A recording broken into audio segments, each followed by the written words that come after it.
blah, blah, blah. We're all professionals here, including our professional audiences, professional question askers when anything is called for. Good afternoon to everyone out there and getting the bonus content as we count up and we go live. What do we have to look forward to from Antonio Brown, the Buccaneer? That and more this week on the couch. Matthew Freedman, the Oracle. What does it say about the second half of the year with Antonio Brown in the Buccaneers offense? I think he's going to do pretty well. And I kind of hate to say that because some of my brand was fading Antonio Brown a couple of years ago. Kind of called it at the peak there. And man, but I think he's going to do well. I mean, I think the biggest question is all of the off the field stuff, but I think the chemistry that he will have with Brady, the fact that he knows Bruce Arians and knows that offense, that he will have other weapons around him and doesn't have to be the guy. Now, I think one of the big questions is, will that connection with Brady be something that we see right away? And if there's any uncertainty there, right? If it's not as smooth at the beginning as they think it will be, will that cause tension? Right. Whether that's something that like bubbles into the locker room, we see it in the field. Does Brady feel the need to pepper Antonio Brown with more targets than he wants to, even though they're not really being efficient with those opportunities? So there are questions, certainly not without risk. But I think Brown is going to do pretty well. So I would say wide receiver 2 is something that feels pretty attainable. Easily. Well, and it's because this offense is becoming one of those where we're going, we won't need roads. Yeah, kind of offenses. It's coming along. It is exciting to see Brady be able to do this in a second act. It's not even a second act, a fourth act of his career. To go from what we saw last year with the Patriots to thinking like, is this over? Is this really the end? To where you put him in a whole new scheme, a whole situation, and he's thriving. Man, it is exciting to see as a football fan. It is. And from the reality show standpoint, meanwhile, how's your ex? And Bill Belichick with the Cam Newton. After the Seattle game, it seemed like this was going to be a smashing success. And at that point, Brady and the TB offense was sputtering. And I mean, it's a very rational move. And I'm with you that it's all predicated with, I hate to say it, but I do think Brady is going to try to tune into Brown. I think Mike Evans isn't going to be healthy all year. I mean, we're getting enough signs from the Tampa beat writers that it isn't that, Brady's ignoring him. It's just that they're pleased that they can have him as a decoy. Like this week, if he cancels out James Bradbury, that's a win. Even if they don't target him, that's a win for them. So we'll watch that, but that also opens up a path for Antonio Brown and all kinds of, it's just so much has been packed into 7 weeks already. Again, folks, the first time on the couch, but really the kind of personality and football mind and general mind that always belongs on the couch. Matthew Freedman, if you don't know him, from Action Network Fantasy Labs. Matt F. the Oracle. This has just been a season where so much has happened already. We've had Leonard Fournette down, Leonard Fournette up, Leonard Fournette down, Leonard Fournette back up. Rob Gronkowski's done. Rob Gronkowski's kind of back, but only because O.J. Howard's hurt. Now Rob Gronkowski is like a tractor beam for the ball in the end zone. And it's just 7 weeks in. I know. But the most important thing is that we all can root against Tampa Bay. Except I want Bruce Arians to win, but it's good. It's good for the reality show. Let's go through some more topics of the moment before we start spreading our wings and heading off to wherever. San Francisco. We know they can run the ball. But is there a San Francisco back, other than, of course, Raheem Mostert, who you're waiting on, that you want to count on? Or is Kyle Shanahan too fickle to test this until Mostert's back? Yeah, count on, I don't know. If I had to bet, I would say for week 8 at least, Jerick McKinnon feels like the guy. And that might seem a little bit counterintuitive given that he did almost nothing last week. But we did have Kyle Shanahan after the game say that they were intentionally resting McKinnon because they felt that they used him a little more than they had planned on earlier in the year.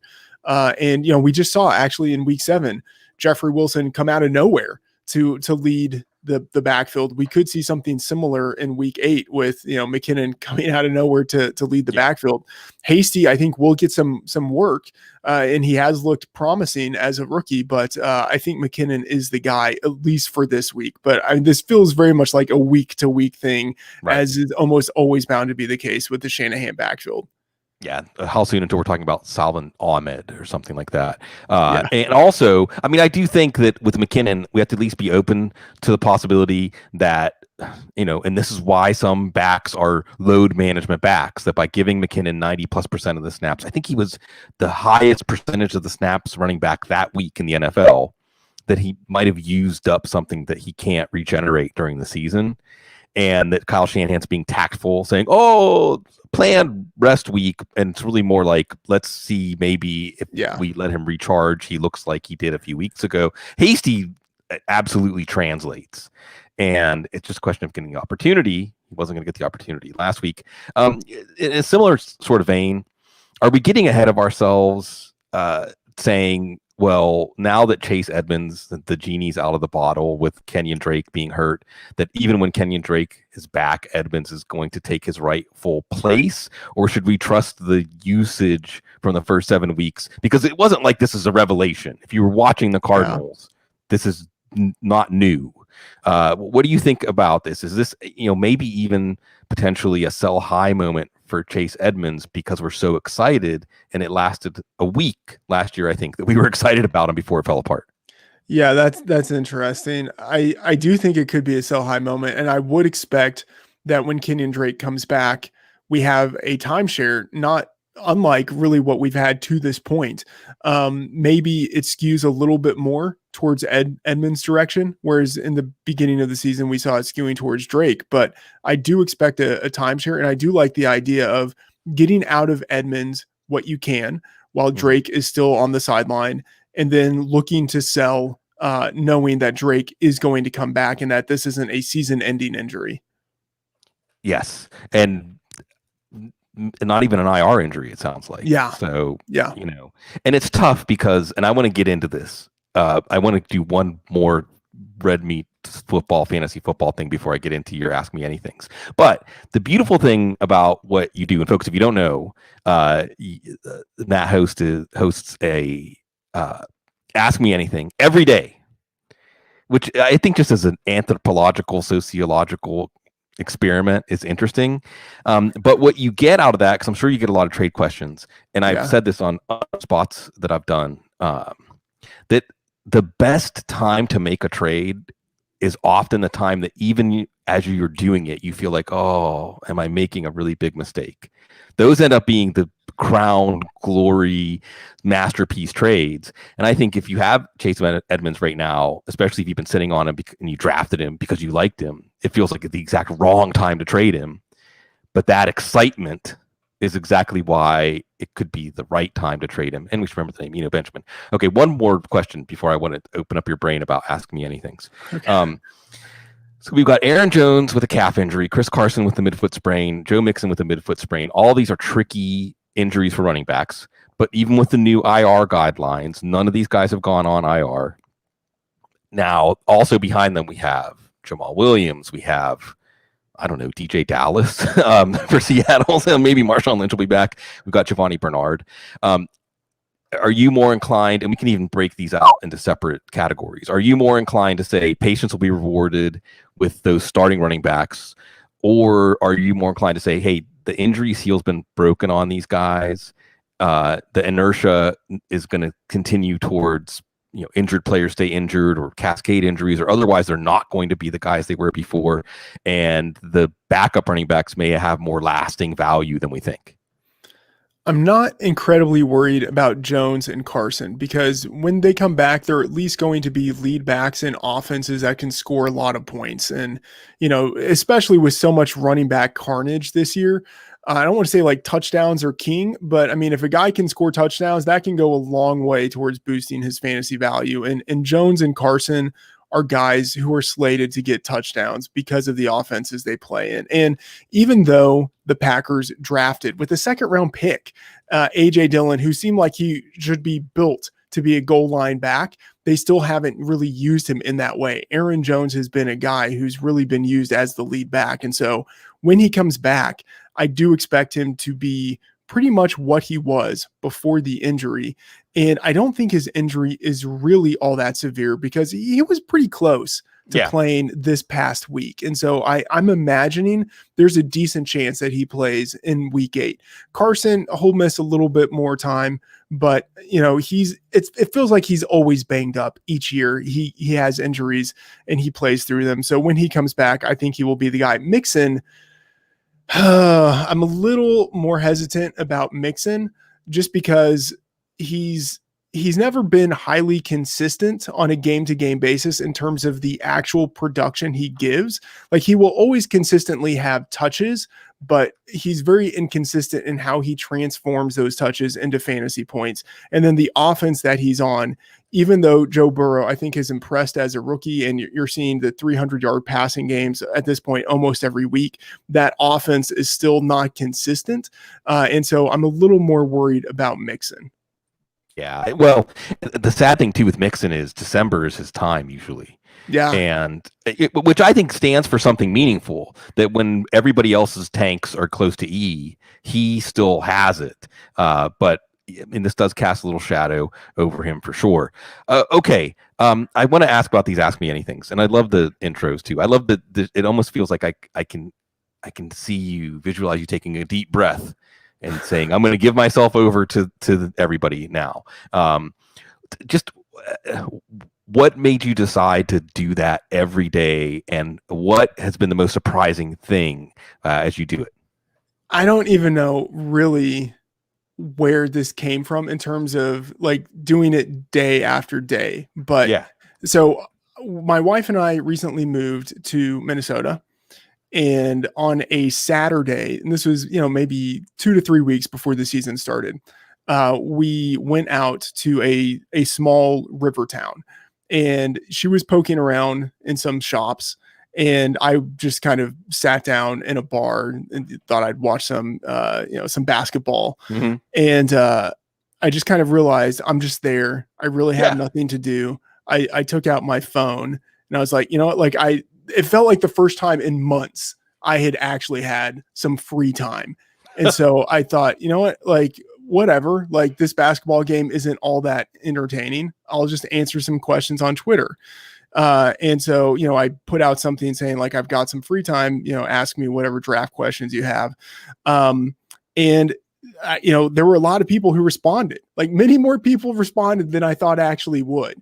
And I'll just say I've been notoriously bad on social media for years. It's just, it hasn't been the type of thing where I've really thought about investing the time or the effort to be as good on social media as I probably should be. And so given that this was something that immediately gained traction, I thought, okay, you know what, like maybe tomorrow, while there are still people who are, doing their fantasy drafts, I'll just do the same thing. And then like, once you do something 2 days in a row, you've got a streak. Yeah. So then like, there's the OCD part of me who's like, I'm going to keep doing it. I'm going to do it a third day. I'm going to do it a fourth day. And yeah, some days I'll, kind of actually take some time and come up with something clever to say in the introduction. And then other days, I have it sort of scheduled on I'm old fashioned. I have the piece of paper here. I have it just sort of written down on my piece of paper of when I'm going to do it. And, in the meantime, I'm writing an article and I look at the clock and it's like, oh, damn, like I forgot. I just need to start the AMA right now. So yeah, but it's just the kind of thing where it just sort of started out of nowhere. And then, once, I don't want to say like it was a habit that formed very quickly, but once you do something 2 days in a row, it's really easy to do it the third day. And then after that, a fourth day. And it just has this momentum that kind of carries itself. Yeah, it's good. Well, I'm the same way about exercising. If I can get up to like 3 days in a row, I'll keep doing it. But if I don't ever get there, I don't ever get there. Yeah, there's a lot to unpack there, right? Because first of all, I think that our audiences and the whole fantasy community is very unique. Because I bring this up as many times as I can. It's actually pretty much, and maybe it's just because of the corners of it I hang out in. It's pretty positive, enjoyable company, and for the most part, I think people are very polite in our. I mean, energy draws like energy. So if you handle yourself in a certain way, you're going to attract people who handle themselves that way too. But like you said, you were shocked at how many people were waiting to ask you a question, but just hadn't been in phase, and they weren't going to take up your time. And another side of it too is like, I like that all of us in this odd circle that we all like attention, we all like interactions, and it has a way of drawing us back into it. Keep coming back and keep coming back. One of the things I want to point out, just as kind of an analyst, fantasy analyst to analyst thing, because I'm doing something with this startup Opiner that's basically like just a real clean interface for people to ask questions and see each other's questions and answers and things like that. One of the things that I guess there's something in social media called the 80-20 rule. Like 80% of the people don't even do anything; they just lurk. And then a lot of people like to see what questions people ask and what the answers are for their own research, not a specific question they have. But I think as analysts, because I've always been a little bit bugged, to be honest, Matthew, I've always been a little bugged whenever our fellow fantasy analysts act like it's a chore or it's so painful to answer people's questions, because it actually helps you. Because then you know what people are thinking about. Sometimes I get a start sit question, and I'm like, I didn't even think those two guys were close in value right now. So obviously I need to think about trade advice I could be giving if there are people that see them close and things like that. And I think that there's a vast untapped knowledge that we can use to make ourselves better if we understand what people's questions are, what they're thinking about. And that's why doing this, I'm sure, is sharpening you as a fantasy analyst. But on the other side, you do say, ask me anything. And I try to really play along with that spirit of it sometimes, because I'm interested in human beings, and I always like to ask questions, especially maybe questions that people aren't expecting. But I want to know, what's the weirdest thing that anybody has asked you? Oh man. So, okay, you touched on a lot of things there. So before I get to what's the weirdest question, thing, so I do agree with the idea that sort of energy attracts like energy. Mm-hmm. And so I've kind of been amazed that I don't get more trolls, maybe not as many trolls as I deserve, given how bad my fantasy advice can be, frankly. Sometimes, all of us. And so I have been really pleased to see what I feel like is a positive energy and kind of like a community information around the AMAs, where if I don't have the time to get to a question, other people will kind of jump in and give their answers. And, on the one hand, I could see someone being like, I don't care what you have to say. But on the other hand, like, I think it's kind of cool. You get other people's perspectives. And as you say, this has kind of helped me keep my finger on the pulse of what people in a lot of friends and family type of leagues, what they're thinking, the type of start to sit decisions that they have to make. And I should say, I wouldn't say I used to have the perspective of like, I don't have time to answer your question, but that it's not something that is immediately or obviously scalable. And so I think I had this misperception of thinking, if I'm answering only one person's question, then that's not the best use of my time. But I think I was wrong in that. You're right that there is an audience. Even if you're answering just one person's question, there are a lot of people who have that same question or who have a similar question and would be interested in knowing what your response is. And then on top of that, I should say, like, I think it's a tremendous gift to be in the position of having an audience of people who care about anything that I have to say. Like, it's amazing that anyone would ask me a question about anything. So it is a tremendous gift. Now, that said, you do sometimes get asked some weird questions. And so one of them, I think, was something, the one that kind of comes immediately to mind. Someone was asking, are you looking forward to losing your virginity? There's a lot to unpack just in that question. Yeah. And I think my response was, and so sometimes, people will give like, this was a horrible fantasy take.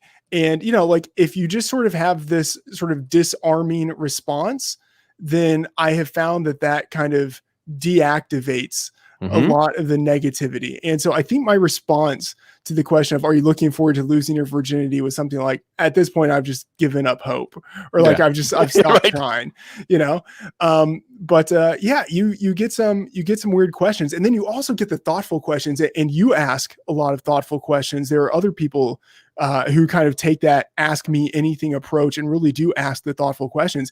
And I hate it that I can't answer them in real time, because I'm torn. Like, the questions are so good that they deserve more time than I've allotted to answering the questions. And I don't want to shortchange the people who have the fantasy questions that I can answer pretty quickly by taking time away from the AMA to think about, like, yeah, what is the album I would take to a desert island if I could take only one? Like, that's a really good question. I like questions like that. It's just like, I don't, I feel like it deserves more time than I immediately have in my pocket right there. Yeah, and you had a great answer to that one, by the way, the Lord of the Rings soundtrack. That's kind of cheating almost, but if you have a movie soundtrack, you kind of get the movie in your head too. That's the thing. That's part of it, because, like, for me, the Lord of the Rings movies are like very uplifting, and so if I'm sort of taking this to the scenario of, I am on a desert island, and it's just sort of me by myself, I feel like I would need to have music that ties into a narrative that puts me in a good frame of mind. And I think I'd also want to avoid an album that has a lot of vocalizations in it, or like a lot of so, like, think of Lord of the Rings, like, a lot of it is in Elvish. If you hear voices and you don't understand it, it's just something that sounds beautiful to you. Whereas, like, if you're listening to something like, I don't know, like Allman Brothers, like, you understand the words. And I think, want to avoid an album that has words in it, because if it's just me by myself on a desert island, and I'm listening to this album over and over, eventually the words would become like my mantra, like they would seep into my brain, and that would sort of be all that I would know. My brain would just be bound by the limits of the words on that album, and I wouldn't want that. Yeah, the wavelength. That being said, the Allman Brothers have some great instrumentals. Well, Jessica, they do. That's true. In Memory of Elizabeth Reed. We love cemeteries down here in New Orleans. So a story like In Memory of Elizabeth Reed that goes along with that. I think Dickie Betts said he just saw it on a gravestone. Anyway, I always love a good Allman Brothers reference. Rest in peace, Dwayne Allman. And, well, geez, so many of them now. I know. So yes, and I think that, and I love that you said that it's a gift just to get to do this. And I think that the fantasy community, part of the reason it was so positive, I mean, before social distancing and COVID, we kind of isolated ourselves in a way that I think most of us like our brains. But part of doing puzzles that in fantasy football or betting props and things like that, or testing our brains. And we also still appreciate that company and the interactions of people that are also on that same wavelength. So, I mean, it doesn't even matter what it is too, right? I mean, if you're really into barbecue, or you're really into whiskey, I'm thinking of whiskey because of Paul Charchian in Minnesota, or whatever it is, the lawn tractors and mowing your lawn, when you find other people who have that same energy about it, it's uplifting. I do want to ask you this one other question about that. What is something that you've learned about yourself doing all these Ask Me Anythings? That's a good question.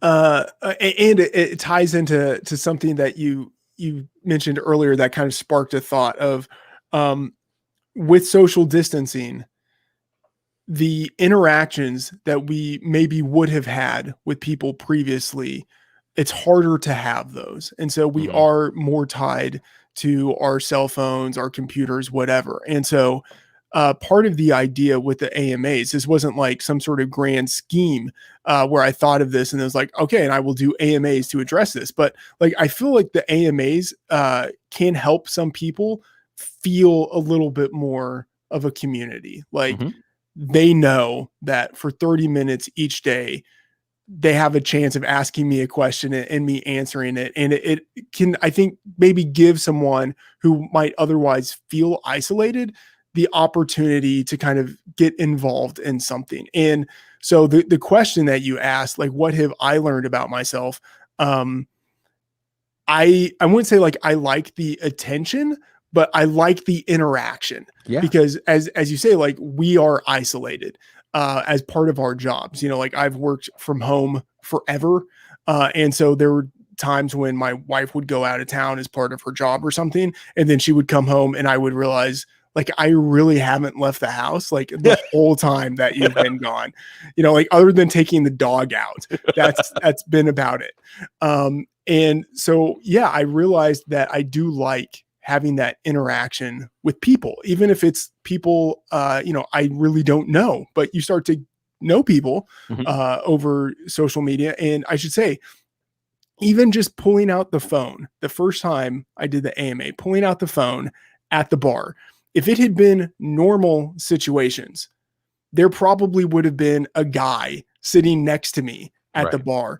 And instead of looking at my phone and telling people to ask me anything, I probably would have just started talking with him about the basketball game or something like that, you know? And so the AMA really is partly about community. It's not so much about like, what is the fantasy question you have to ask? It's about knowing that there's a pretty decent chance you can ask a fantasy question about your team and I will answer it or someone else will answer it. And I've found that I do enjoy being a part of that dynamic. Yeah, it's comforting. You know, one of the things I've always said, I think part of the reason that podcasts have blown up is that the sound of another person's voice is comforting. The vibration of someone's voice, especially now because of Siri and Alexa, we're surrounded by these voices that aren't human voices, but they're made to be like human voices. And our brains can tell the difference. And it's, I think, bedtime stories, right? I mean, it's just something that comforts you. And I think that in the same way, it's comforting that there's something dependable. And you're right to have the epiphany of like it's a two-way street. Because I think that we are dependable, and you know, we're doing our X number of podcasts a week, and our content's coming out and things like that, and Ask Me Anythings. You know, we're providing that dependability for people and something to look forward to. But for us, it's that same thing. You know, it's that same energy of, oh, this is here for me whenever I decide I want it, and that makes me feel better. And I think the NFL absolutely represents that. You know, just that it's Sunday, it's the fall, and that's why I think it's been important. And the NFL is actually, I mean, I'm in them, but they've actually done a good job keeping the train on the tracks. We'll see as the winter sets in. And I love what you said about how even something simple as a question on a social media outlet can be a meaningful interaction, even if you know nothing about the person asking it. All you see is like an avatar and a handle. Maybe like you glean a little bit from the way they word their question or what they decide to ask, but it can still be very meaningful. I mean, I really believe that our souls get a load of each other instantly. You know, we kind of upload and download each other instantly when we interact. Even through social media, we can get a little bit of that. And I guess it reminds me of something too. Do you prefer Matthew or Matt, by the way? Matthew feels a little too much like I'm listening to my mother. Right. Yeah, formal. Yeah. I just, because my brain keeps pausing, like, should I say Matthew or Matt? Because we know each other. We all know each other, but we don't know each other, you know? Yeah. Anyway, but I mean, it seems like that this is one of those situations where one of the things that always comes back into my mind, Matt, is you don't necessarily get to decide what the most important things you did in your life are. You just go out there and you live your life. And maybe when you look back, it's something that seemed small or insignificant to you that set off some chain reaction that ends up being the biggest net effect of anything you did in your life, you know? So putting yourself out there, like another thing too, is you put yourself out there, something comes back to you. You know, nature abhors a vacuum. So if you put energy out, something will come back in to fill you back up. And in this case, it's the people that we get to interact with. So we're very lucky. And of course, it's all that obsession that we share. So let's go back to this obsession about football. 7 weeks in is long enough because so many things have happened that we can say, what was I most right and most wrong about? So let's start with most right. What are you taking a victory lap about? And now, the thing is, 7 weeks in, I mean, 2 weeks later, you may say the victory lap was premature, but for now. Yeah, I mean, I'll be honest. Like my brain, I think the way it works, I tend to focus much more on the things that I missed instead of the things that I got right. but a couple of things that come to mind. I was pretty high on Amari Cooper, and that looked pretty good, before the unfortunate Dak injury. I was pretty high on James Conner, and week one was a real pain, but since then he's had over 100 yards per game, and 4 touchdowns in 5 games. And given all of the running back carnage that we've had this year, that'll get the job done. And I was also, I think, probably correct in the strategy of not going with some of these second tier running backs. So there were a lot of running backs kind of starting with running back 7 or 8 and going basically to running back 14, where you could look at them and you could pretty easily come up with significant reasons not to draft each guy. And so to me, that just seemed like a tier of running back that I wanted to avoid, and that I would rather take a wide receiver there or take a tight end there. And for the most part, that has really worked out. I'd say with the exception of maybe being Aaron Jones, who has really exceeded my expectations and, performed pretty much at the level he did last year. But other than that, I think you can look at a lot of those running backs going in the second half of the first round and throughout the second round, and it just looks like a minefield. Right. Yeah, and you're right. You had pause. You had pause about all these guys, and sure enough, ended up the right answer was DeAndre Hopkins the whole time. It wasn't Kenyon Drake, it wasn't Joe Mixon, it wasn't Miles Sanders. There's still time though. I mean, the fantasy football season, the football season is like an opera with all these different scenes and overtures. And I love that you point out that one of the things you think of that you got right, which you were right, Amari Cooper was a just tremendous 3rd round pick until Dak Prescott got hurt.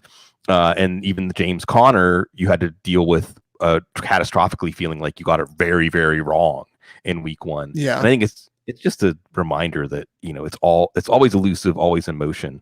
And since you said you do, and I fixate on it too, I probably have, there are certain things, Matt, I can remember like individual moments, especially, like Mike Boone's going to haunt me, like on my deathbed, I will probably, in the vast images that flicker past me, one will be not just telling people to play Mike Boone in week 16 confidently, but having him in some of my own championship lineups. But we're not going to talk about Mike Boone. We're going to talk about maybe something prominent that you feel like you got wrong this year. Cam Akers has to be number 1 for me. It's so painful. I was so invested, like Cam Akers in the 5th round was basically an automatic.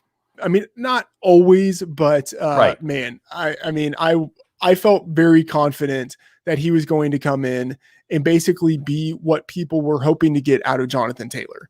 And that certainly has not been the case, because of injury. And then, Darrell Henderson has really emerged. Malcolm Brown has continued to see an annoying number of snaps each game. And it just means there's no room for Cam Akers there. So I definitely got Cam Akers wrong. Another situation I got wrong was the Seattle wide receivers. And I think it's worth kind of contextualizing this because my thesis was that we would see something kind of between 2018 and 2019. So to put some numbers on this, in 2018, Seattle had a 47.5% pass play rate. They were, I believe, if not dead last in the league, bottom 3 in the league in just the percentage of plays with which they passed the ball. In 2019, that number bumped up closer to the middle of the league, but it was still a little bit on the lower end, around 54.5%.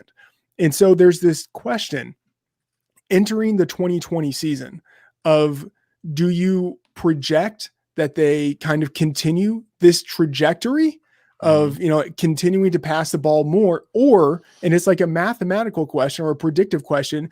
Do you say, okay, they did this one year, they did this other thing the next year. You should probably kind of take the average of those two things, or assume that what they do this year will be kind of in the middle of what they've done in their 2 seasons. And so it was a real struggle But I did the latter of thinking, okay, they're probably going to do something that's kind of approximating what they've done in the past. And so if you assume, even if these guys are talented, I don't think there's ever the question about the talent. If you just assume that even though these guys are talented, they're going to be in an offense that focuses more on the running game, there's just not going to be the targets to go around for them to reach the heights we would want them to. And so, in hindsight, I mean, massively wrong. Sure. And it had to do with the assumptions going into the projections. But I mean, the talent was there for both of them. And I wish I would have been a little more aggressive in going after those guys. Yeah, there's so much here just in those two topics, right? First, let's say Cam Akers. Last year, getting drawn into rookie running backs was a losing proposition, and we went back for more. I actually think Jonathan Taylor's still going to work out in the second half of the year. His schedule is just set up for him to take off. Yeah, and they did use him more as a receiver. I'm feeling better about Jonathan Taylor. But for the most part, these rookie running backs have been the banana in the tailpipe, except for James Robinson, who in July, zero people even probably knew who James Robinson was, except for us draft degenerates who were watching undrafted free agents.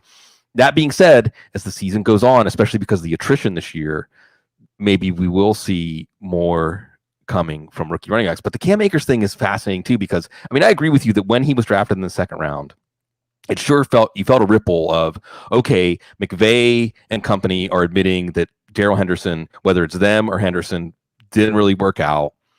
Akers was a 3-down back. Akers played behind a terrible Florida State offensive line. So you can say, oh, wow, get him in a competent offense. This is going to take off. And then Henderson even gets hurt in camp. Yeah. It's all set up. This is it. It's all come together. And the strange thing is that it seems like Akers is the one that McVay is least willing to give a chance to show what he can do now that they're all healthy.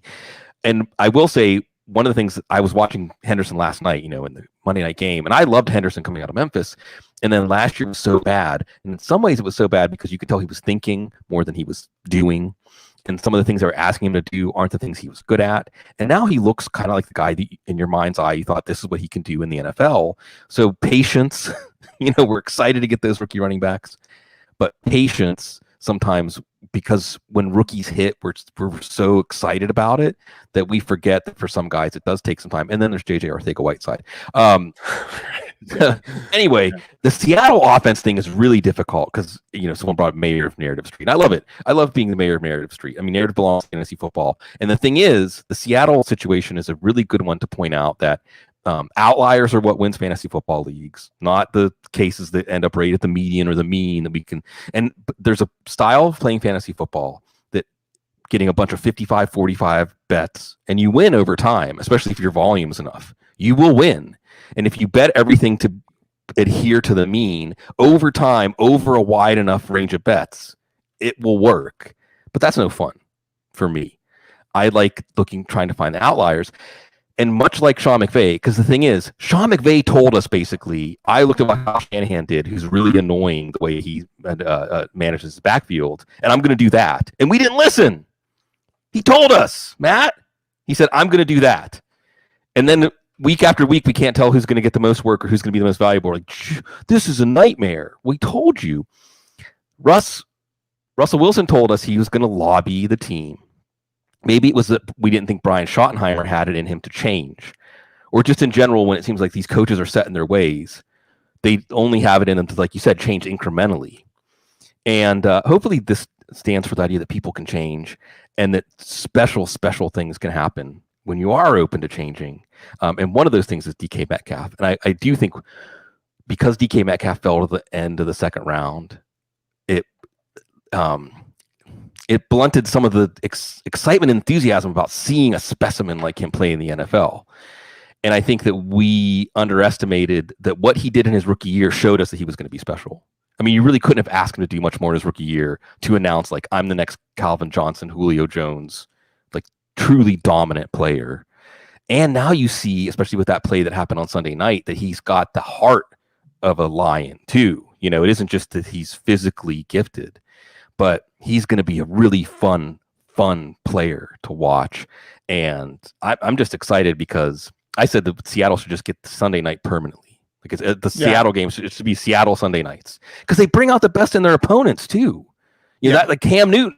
We thought the Cam Newton was going to be this New England, this special thing to watch too, but it was just because he was on the field with this Seattle team. Anything you want to add as I rambled on and on about your answers? No, I mean, Seattle should be permanent primetime. I totally agree with that. And, DK Metcalf, it's interesting to think of him as a prospect. And as you mentioned, fell to the bottom of the second round and, had the notoriously slow 3-cone and agility drills. And, but I think it highlights a couple of things. Like if a guy can do one thing or a couple of things really well, that probably matters more than the deficiencies that he has in other areas. And so like, I think even now you could still say that like Metcalf is he's not a well-rounded player. He's not like a Keenan Allen type of route runner or anything like that. And he's probably never going to be that.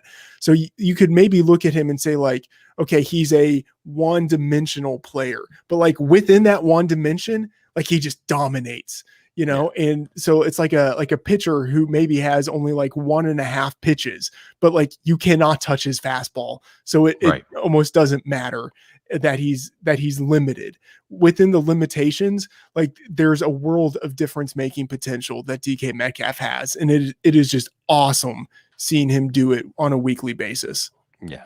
Well, and then you pair him up with Russell Wilson. Yeah. Who I think is getting his rightful place. I mean, it's what we're going to be. Who's better, Russell Wilson or Patrick Mahomes or something like that? Whatever. The point is that Wilson, he's one of the best we've ever gotten to watch play quarterback, and it's a very, very difficult position. So what, by the way, just as more of a sentimental thing, since it is 7 weeks in and so much has happened, I know the DK Metcalf play, I mean, it's an easy answer too, and me to say that and say why, but when you think back, so much was washed over us in the first 7 weeks. What are some of the lasting images and memories from this incredible season so far? Man, that's a good one. I would say actually one of them is Metcalf. A couple of them are Metcalf. One, the deep touchdown against Stephon Gilmore, where like that felt like big boy coming out party. It's like he had a good game in week 1. But, like lots of guys have good games in week 1, but doing it against Stephon Gilmore in shadow coverage, that was really impressive. And then I believe it was week 3 when they played the Cowboys and he had the ball knocked out through the end zone where he slowed down, sort of like contrasting of like you see the immense talent that he has, but then you also see like, he has a little bit more to go. And then to go from that of him slowing down in week 3 and letting the ball get taken away from him to him last week, just like blazing down the field to make a tackle. Like it feels like so much has changed with him, even in the span of a month. And so like, this feels like really the DK Metcalf season. And so many of the things I remember have to do with the Seattle Seahawks. But also I would say seeing that immediate chemistry between Kyler Murray and DeAndre Hopkins, because, there was, and I would say like, I was guilty of it. Me too. I was not at all sold that Hopkins would be able to translate what we saw in Houston to Arizona. And I was especially worried about target volume. But seeing immediately Kyler Murray and DeAndre Hopkins connect in week 1, that was also pretty awesome. Yeah, it was. And it was a good reminder to us, again, with this highly structured approach to, okay, this is the range of outcomes. These are the things that can happen. These are all the factors that you feed in, and it spits out some sort of, this is the most likely and second most likely and third most likely. Sometimes it's just as simple as, a good player is going to be have the gravitational field of like Jupiter or whatever. I guess it's a gas planet. I shouldn't venture out into astronomy when I do this stuff.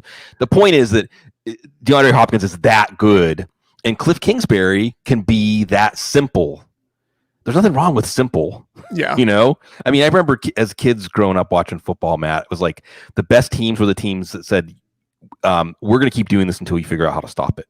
You know, and some of those things you can't.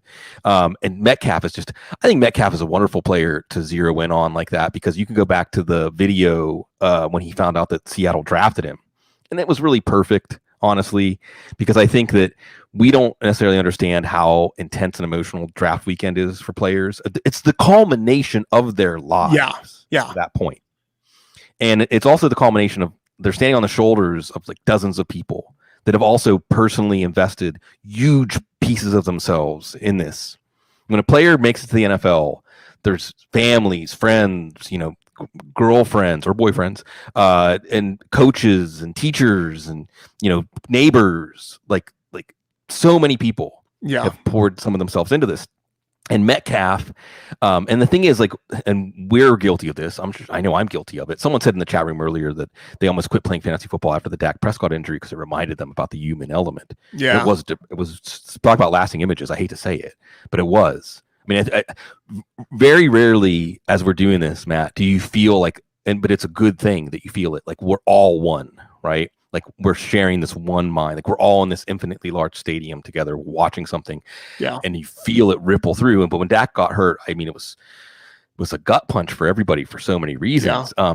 And with DK Metcalf, whenever he got drafted, and for him to be under that Big Tent Seattle Pete Carroll program, I think is just perfect for him. And he was overwhelmed. He was just taken by emotion when he was on the phone with him. You know, he was bawling basically, and so grateful. And I think you're seeing that manifest in his game, and it's given us so much fun stuff to watch and to look forward to every week. Looking forward now to the trade deadline next week. Let's get back to mundane things before we'll go off the rails in the last 10 minutes. Is there anything that you're on the edge of your seat for the trade deadline? Because the NFL's loosening up about trading. Is there somebody you think that could get a boost in value, or an offensive change, or just something? Because now, because of COVID, we may see it happen this week, even though the deadline's next week. Not really. I mean, part of it is that I've found personally that I can never predict anything that's going to happen in trade deadlines. And so I almost kind of don't even try. But, you know, David Njoku is a name that's been thrown out there. And so I don't even know how much value his departure would create for Harrison Bryant. But it would be pretty intriguing to see him get even more playing time in an offense that, you know, runs plenty of 2 tight end sets and targets tight ends at a pretty high clip, because he was productive in college, you know, was tight end of the year in college. And then, you know, wasn't quite the athlete that I think people were kind of hoping he would be.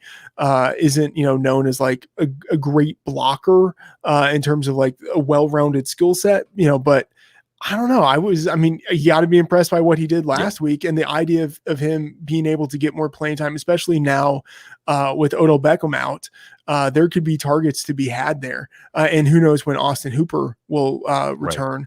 Right. So, I mean, if David Njoku gets traded, I mean, that could be significant opportunities for him. And you said you've seen flashes of that incredible athleticism. And I think that was the Browns analytics draft. And the analytics said, you know, what can this guy be if he's this at 20 years old? So he was worth a first round pick. And they've not even come close to start to harvest that value. And when you bring that up, I immediately go to the piece that came out this morning that said that Green Bay and Baltimore were both in on Zach Ertz before Ertz got hurt. So maybe Njoku, or maybe it's Kyle Rudolph. Actually, if they're interested in Ertz, it's probably more Kyle Rudolph. Kyle Rudolph's right up your alley. Oh, you know, this model had to go to the shop, but maybe we can interest you in a Kyle Rudolph. Yeah. If not a Stanford tight end, a Notre Dame tight end, the tight end factories. One last question. Fantasy football wise, is there anybody right now that you're willing to overpay for? Sometimes the very best trades we make are the ones that we obviously overpay for somebody at their market value because we know their real value is headed a lot higher. It's a good question. Someone I would be willing to overpay for, not I mean, not necessarily to bring this back to like DK Metcalf or like Sure. making it DK Metcalf, but these top tier wide receivers, I would be willing to overpay for some of those guys. I wouldn't want to be investing in the running back position just with how fragile that position is in general. And then especially it just seems like we're having an overabundance of injuries in 2020. And there could be different reasons for that. But if I needed, a player I thought of as like a top tier wide receiver, I would probably be willing to overpay for those guys at the very top. And so I would say, like Devontae Adams is clearly in that group, DeAndre Hopkins, and then Tyler Lockett, DK Metcalf, whoever it is that you would kind of list in your top 8 at the position, those are guys I would be willing to overpay for. Yeah. And it sounds like almost there's a take here of, trade Alvin Kamara for Devontae Adams, or trade Derrick Henry for DeAndre Hopkins, or something like that. Because it for a long time around dynasty circles, the idea was you want to build your team about wide receivers because it's mercurial running backs, fortunes. They come and they go. And maybe we can, because this feels like multiple seasons compressed into one season, do that within a season. And at this moment, take the time out to dangle those guys out there and see what you can do. All right. Just a couple minutes left. Matt, what would you be doing if you weren't talking and thinking sports all the time? Oh man, I honestly don't know. It took me a while even to get to this spot. Okay. In college, I triple majored because I didn't know what I wanted to do. Which is actually normal. Like that means you're normal when you're 18, 19, 20 years old. You don't know enough about the world to know where you fit in it yet. It's so backwards the way we do this. Sorry. Yeah. No. Yeah. So normal to have no idea what you want to do. Not normal to try to triple major and like so you keep your options open.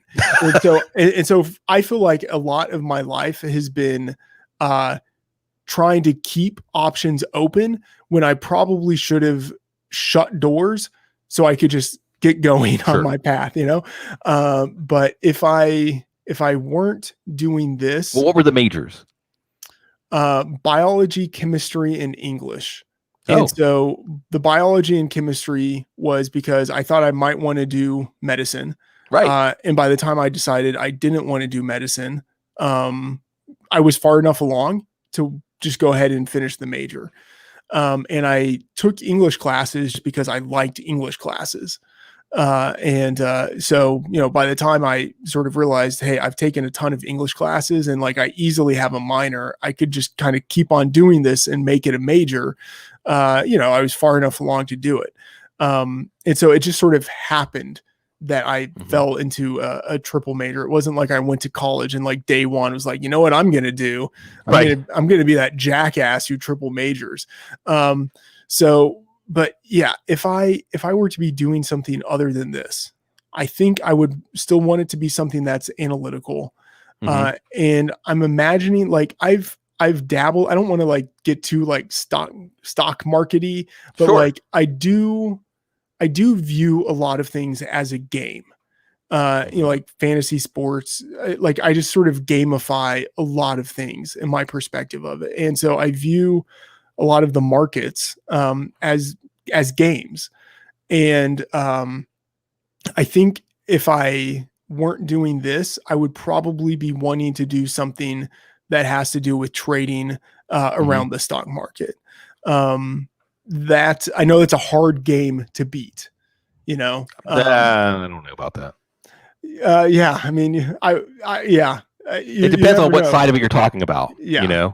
I mean, it's funny because every now and then, man, I'll be like, if I just put all the energy I did into trying to crack the codes of football for the last 15 years, and I was just putting it into trying to crack the codes of other investments, like where would I be right now? But you're right. I mean, it could be cruel. But I think if you look at how the markets have performed, and there's really the discussion I want to get into is like the markets are full of a lot of fake money right now. I mean, we print money. So that's why everyone's a winner. That's when I say like, oh, beating that game has really just been being in the game. And then we Right. can get into capitalism, then we can get into income inequality and wealth inequality and all kinds of other things. It's the show I really want to do, which I may do one of these days.